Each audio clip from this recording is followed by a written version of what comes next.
Os Impressionistas, versão brasileira Audio News. Van Gogh. Vincent van Gogh é, de várias formas, o mais celebrado e certamente o mais mitificado artista da história. O gênio incompreendido que vendeu um único quadro a óleo na vida, mas cuja obra hoje atinge preço recorde. Hollywood o devorou, músicos e romancistas se inspiram nele e galerias do mundo todo recebem multidões de visitantes. Sua obra está em exposição. Sua pintura é mais pessoalmente expressiva que a de qualquer outro artista ligado ao impressionismo, um meio pelo qual sua vida tragicamente curta, intensa e perturbada pode ser narrada, assim tocando uma ferida universal que ainda lateja mais de um século depois. Vincent van Gogh nasceu em 30 de março de 1853 em Groote-Zundert, ao sul da Holanda. Seu pai era um pastor calvinista cujos passos ele tentaria seguir. Abandonando a escola aos 16 anos, seu primeiro emprego foi com a empresa de marchand do tio em Hague, e depois em Londres, onde Vincent deu os primeiros passos na tentativa de se tornar pregador, lecionando na escola dominical de Isleworth.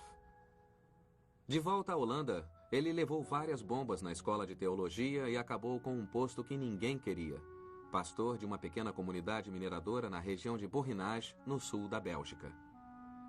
Ele se apiedou muito da pobreza da região e abriu mão de suas posses e alojamentos confortáveis, indo morar em um casebre para se identificar melhor com os seus paroquianos.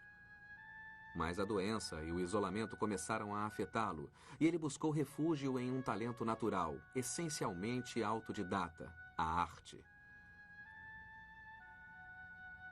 Após 2 anos em Borinage, Van Gogh deixou a região e o rebanho para se concentrar na arte em tempo integral.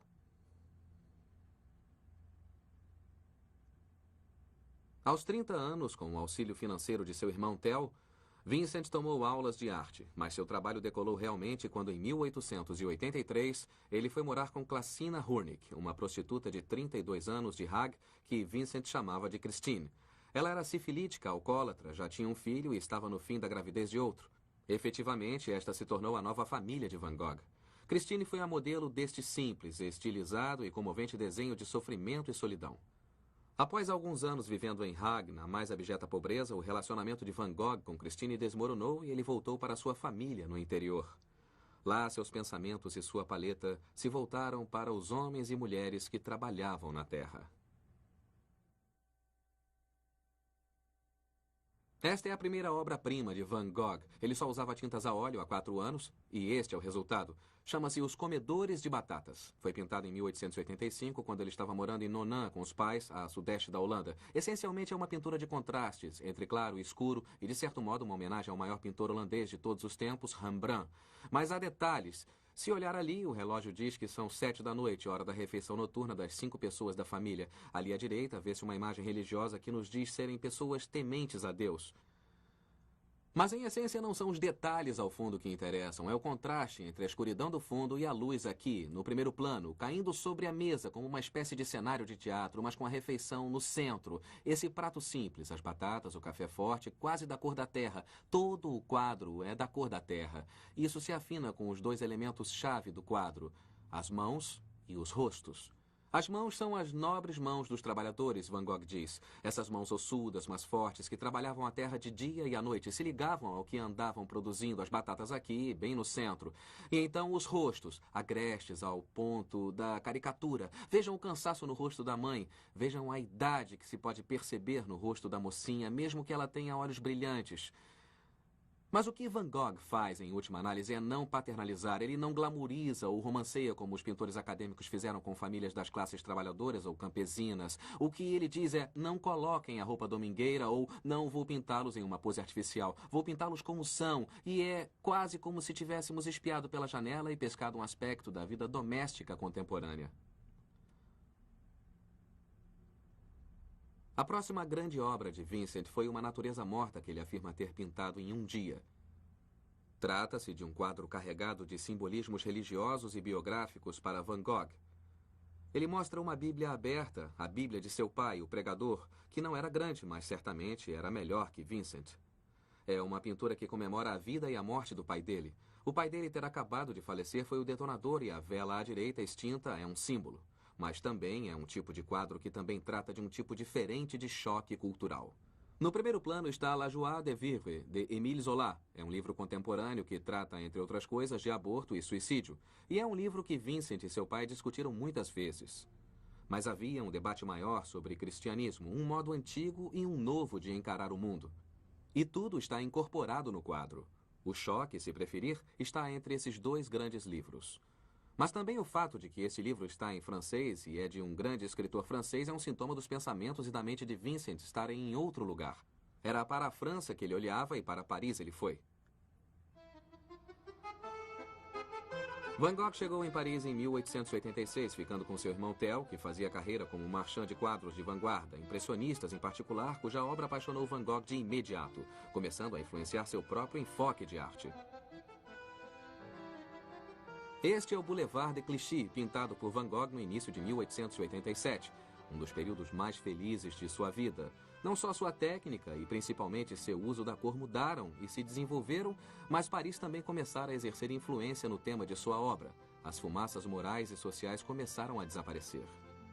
Mesmo já com 33 anos, Van Gogh começou a estudar a cor com a paixão de um jovem estudante.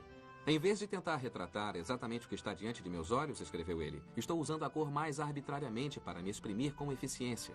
Seu irmão o apresentou a muitas figuras de proa da cena artística parisiense, Monet, Pissarro e uma nova geração que incluía Toulouse-Lautrec e Seurat. Ele também desenvolveu uma amizade especial com Paul Gauguin. Mas Paris ficava cada vez mais opressiva para Van Gogh, que se sentia restringido pela cidade e alienado por um ambiente artístico que não o respeitava nem sequer reconhecia seu estilo cada vez mais expressivo de pintar. Me parece quase impossível trabalhar em Paris, escreveu ele, a não ser que se tenha um local de refúgio onde possa se recobrar e recuperar a tranquilidade e o equilíbrio. Sem isso, ficar-se-ia irremediavelmente embrutecido. Evidentemente, era hora de uma mudança, e assim, ele pulou em um trem na direção sul e foi para a pequena cidade de Arles, na Provence. Nos 2 anos seguintes, Van Gogh pintou quase todas as suas mais celebradas obras em uma explosão de criatividade virtualmente sem paralelo na história da arte. Em O Pomar Rosa, pintado logo depois que ele chegou na Provence, quando o inverno dava lugar à primavera no início de 1888, sua paixão infantil pelo universo natural intensificou-se. Mantenha seu amor pela natureza, escreveu ele para o irmão, pois este é o modo verdadeiro de aprender a compreender a arte. A cada dia Van Gogh caminhava pelos campos em redor, procurando temas para pintar. Ele quase não falava com ninguém, exceto com um carteiro que se tornou um de seus poucos amigos na cidade. E ele passava horas em seu quartinho de hotel escrevendo longas cartas para Theo e outros artistas, amigos, especialmente Gauguin, cuja visita ele desejava desesperadamente. Metafórica e literalmente, entretanto, as coisas ficaram muito claras quando ele encontrou um lugar inspirador para viver. E quando a primavera deu lugar ao verão, Van Gogh estava absolutamente encantado com Arles e a região provençal, uma área que atraía artistas há séculos, principalmente devido à sua luz brilhante, quase sempre ofuscante, que iluminava a cidade, os prédios e as pessoas, criaturas, como observou o holandês, que pareciam ter vindo de outro mundo. E foi aqui, neste local, em maio de 1888, que Van Gogh pintou um de seus quadros mais festejados.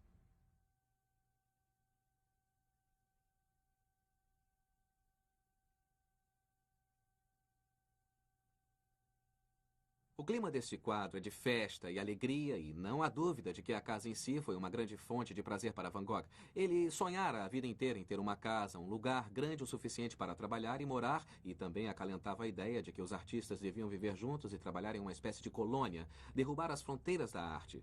Na casa, ele pensou que isso era possível. Mas também há uma sensação de temor ou preocupação subjacente. Afinal, de certa forma, Van Gogh está exilado. Ele deixou o norte, a família e os amigos. Ele está a 16 horas de trem de Paris e ainda mais longe da Holanda. E só para lembrá-lo de que ele tem uma rota de fuga, ali está o trem.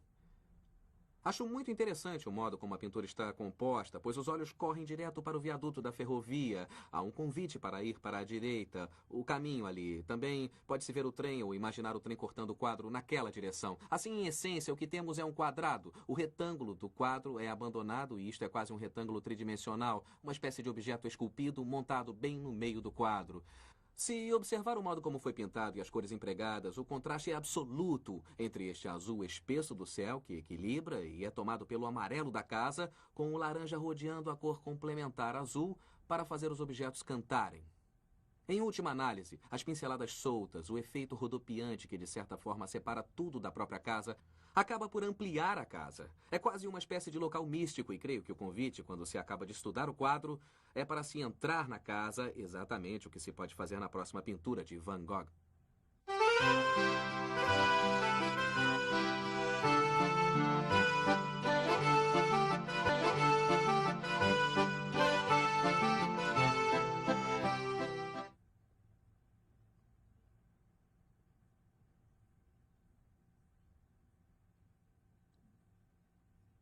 O interior do quadro de Van Gogh parece bastante com os comedores de batatas. Nos é dada uma imagem de um mundo particular, mas diferente de os comedores de batatas, ele está carregado da presença do próprio Van Gogh. Também diferente dos comedores de batatas, ele é ofuscante, mesmo que estejamos do lado de dentro. Também é um quadro onde se começa a brincar com jogos visuais. Uma piada velha entre pintores é colocar quadros dentro de quadros, e as pessoas tentam decifrá-los. Van Gogh faz isso. Ali estão dois retratos, um de um poeta e artista belga chamado Bock, à esquerda, e o outro de um soldado local. Estes são muito mais abstratos, ao nosso modo de ver, mas são desenhos. E lá está uma paisagem de Van Gogh, em cima da cama. Vejam o espelho. Van Gogh está aqui onde eu estou e estamos olhando para o espaço. O espelho retorna nosso olhar igualmente, mas não vemos nada nele. Ele fica do outro lado do espaço, do complicado espaço do quadro.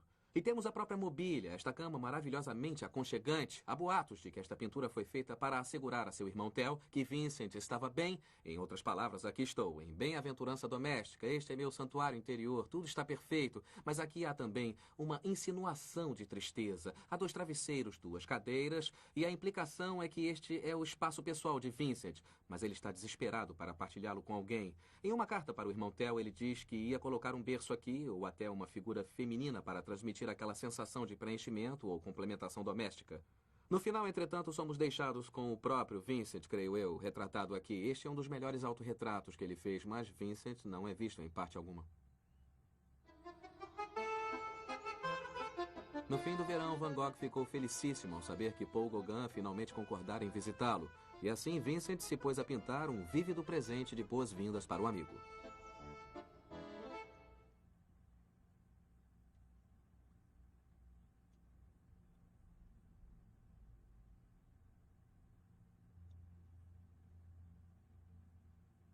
Os girassóis de Van Gogh. Eles se tornaram o mais famoso e para alguns o mais infame quadro pintado nos últimos 150 anos. Ele fez 10 versões e uma delas, 101 anos depois de pintada, em 1989, foi arrematada em um leilão por 25 milhões de libras. Tornou-se um emblema de Van Gogh e, de certa maneira, esses quadros se tornaram muito maiores do que na realidade se mostram quando somos por eles confrontados. Mas eu gosto muito deles e por muitas razões, entre elas a loucura total com que Van Gogh produziu a imagem. Este não é um arranjo floral, é um desarranjo floral. A coisa toda é uma mistura doida, como se ele tivesse agarrado o buquê inteiro dessas flores e enfiado no vaso. Algumas escorrem vaso abaixo, algumas se postam com um orgulho, quase comicamente eretas. E o modo como as pinceladas foram aplicadas. Às vezes são soltas, às vezes são expressivas, às vezes ele apunhala as flores para obter essa qualidade densa, táctil, onde estão as sementes. Vejam a cor, não há azul nos girassóis. Aqui ele está cuidadosamente equilibrado com o laranja, é um instrumento de cor. Vejam o vermelho aqui, é quase sangue ou encarnado. O verde aqui se equilibra com o vermelho ali e também enquadra as pétalas que parecem prestes a cair. O quadro todo é uma saudação de Van Gogh a seu amigo Gauguin, quando Gauguin estava chegando para visitá-lo. Em vez de ir ao campo colher girassóis ou quaisquer outras flores para enfeitar-lhe o quarto, ele resolveu fazer o que fazia melhor, ou seja, pintar 3 versões de girassóis e pregá-las nas paredes. E ele contou em uma carta a Theo que Gauguin dissera ter visto a versão de Monet de um girassol em Paris e achava a de Vincent muito melhor. Isso significou muito para Van Gogh. Finalmente, eu adoro a assinatura aqui. É revelador Van Gogh não ter assinado no canto do quadro, mas se identificado diretamente com o tema. E ali está Vincent em azul, pois é preciso equilibrar, mas é Vincent. E como ele explicou em uma carta a Theo, eu assino meu nome Vincent, porque as pessoas não conseguem pronunciar Van Gogh. A visita de Gauguin foi um período altamente criativo para Van Gogh, que trabalhou quase freneticamente. Uma impressão de competição ou rivalidade se desenvolveu entre os dois, com Gauguin tentando convencer Vincent a usar sua imaginação em vez de usar apenas os olhos quando pintava. Mas com Van Gogh retaliando, criando pinturas ainda mais expressivas e visualmente impactantes. Mas a intensidade com que Vincent estava trabalhando e a notícia de que Gauguin planejava ir embora detonaram uma crise.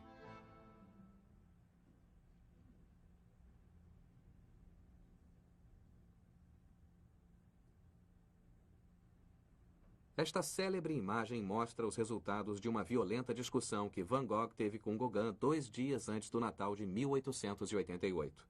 Gauguin saiu de casa depois da gritaria e percebeu que era seguido por Vincent, que brandia uma navalha. Quando Gauguin se virou para enfrentá-lo, Van Gogh esgueirou-se para dentro da noite e voltou para a Casa Amarela, onde cortou fora uma parte da orelha direita. Depois ele saiu em busca de Gauguin, não conseguiu encontrá-lo e deu a orelha para uma prostituta chamada Raquel. Finalmente ele desmaiou em casa, quase morrendo pela perda de sangue antes que a polícia o encontrasse na manhã seguinte e chamasse um médico.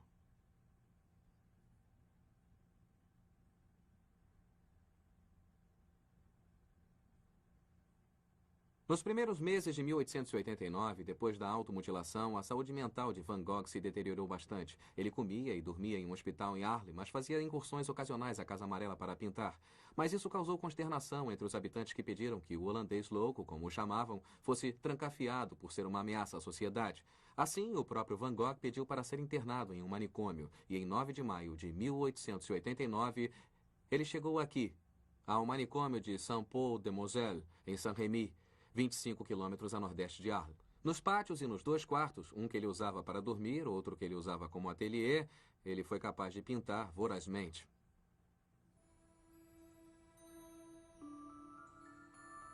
O estado de espírito de Van Gogh foi tema de todo tipo de especulação médica, com diagnósticos indo de um tumor cerebral à deficiência de magnésio e sífilis, mas é consenso que ele sofria de uma forma aguda de epilepsia, que foi parcialmente diagnosticada em Saint-Rémy.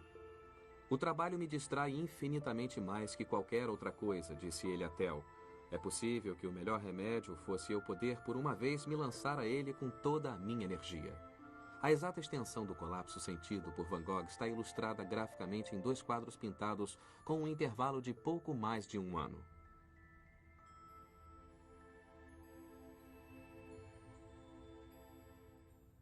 O Semeador, pintado na primavera de 1888, antes do incidente da orelha. E Campo de Trigo com Ceifador, criado pouco depois. O primeiro retrata o plantio de nova vida em um campo dos arredores de Arles, com um imenso sol visível logo atrás. O segundo, Campo de Trigo com o Ceifador, retrata o que à primeira vista parece uma brilhante imagem da colheita, mas que se revela uma sinistra imagem de agouro e mesmo de morte.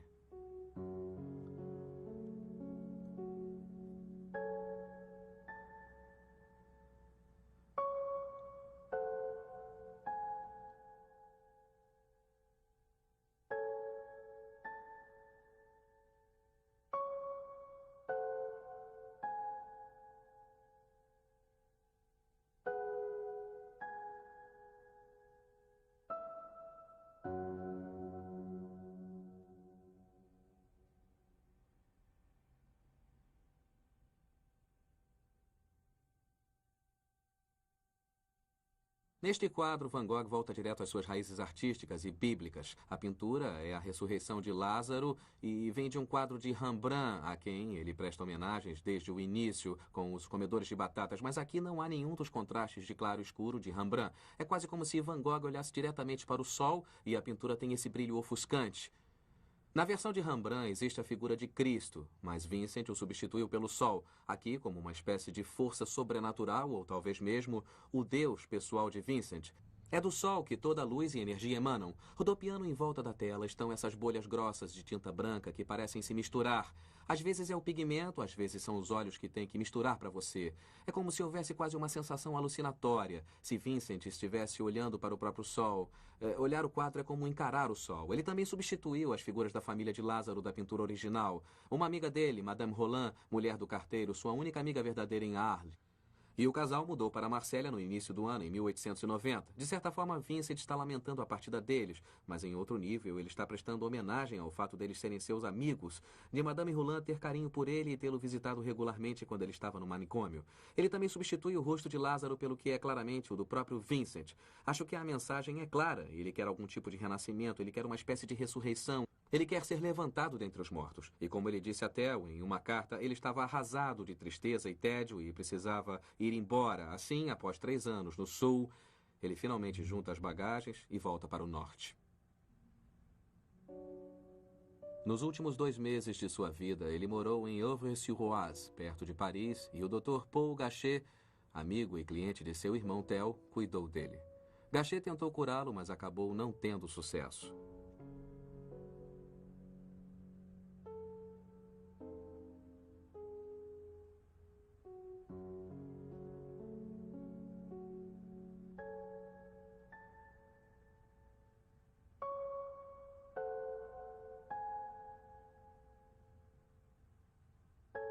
Vincent continuou pintando a paisagem, mas com a luz cinza do norte da França agora dominante em sua obra, que ficou cada vez mais angustiada.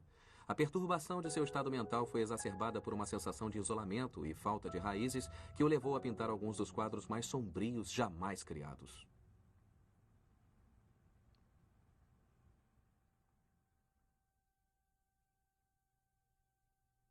Esta é a última grande obra de Van Gogh, pintada cerca de 1 ou 2 semanas antes de sua morte.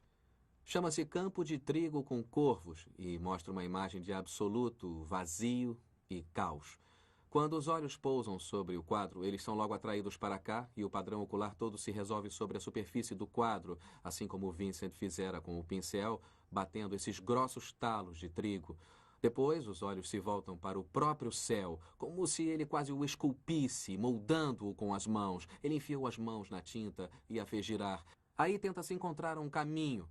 No fim, então, a raiz do quadrado, metafórica e literalmente, é a estrada aqui, que serpenteia pelo quadro e aí joga você em lugar nenhum. Talvez no esquecimento, logo adiante. Dá para ver lá, logo além do horizonte. E como num estalo posterior, como se o fantasma do desespero descesse sobre ele com pinceladas secas e curtas, ele coloca os corvos, esses grandes símbolos de agouro. Este quadro marcou tragicamente o local do suicídio de Vincent.